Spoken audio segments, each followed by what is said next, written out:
Good morning mga ka-travelers.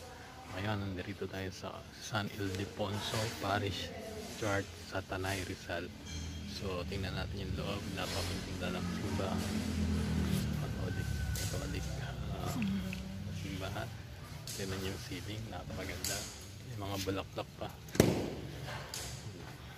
Yan, napakaganda ng simbahan. Saka napakalaki. Mga ka-travelers. So ngayon natin ang magagandang simbahan sa iba't ibang parte ng Pilipinas. Dahil Jubilee year ngayon. Thank you for watching. See you next video. Bye bye. God bless.